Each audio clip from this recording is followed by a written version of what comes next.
Sometimes things stop me and I go, how can that be? Or I get an insight, a thought, or an idea, and I need to let it marinate in my brain until I can grasp it and begin to understand what it is. In scriptures, Mary does that a lot. After the angel Gabriel leaves her, she pondered these things in her heart. It didn't make sense all at once. She had to sit with it, to pray with it, begin to test it out. Was this really a God at work, or was she just a wildly imaginative teenager? To ponder is a part of discernment. And discernment takes time. It doesn't happen magically. It's like wisdom. It takes some time to grow. When we discern something, let it sit within you, and after a time, begin to examine it. How does it make you feel?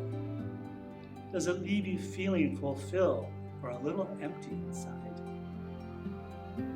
Sometimes, like Mary, we at first don't understand what it means, but we have to be open to the possibility that it's something we want, something that God wants.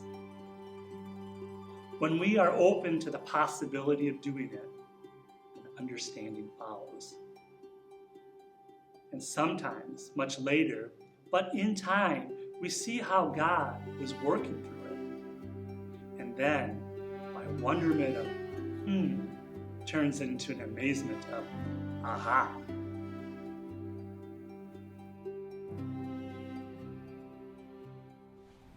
Hi, I'm Father Greg Celio.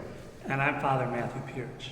We are part of the Jesuits West Vocation Promotion Team. A vocation requires discernment, and so we're making a 7-part mini-series on discernment using the Christmas story as a lens on decision-making. We all have choices to make in life, and some of those choices are life-altering. What we need to do is open ourselves up to the influence of God, because God's Spirit always leads us to what's good. And the characters in the Christmas story reveal ways to recognize God at work. St. Ignatius taught us that we can find God in all things. So we want to help you learn how to recognize God's influence in your decisions. I screwed that up.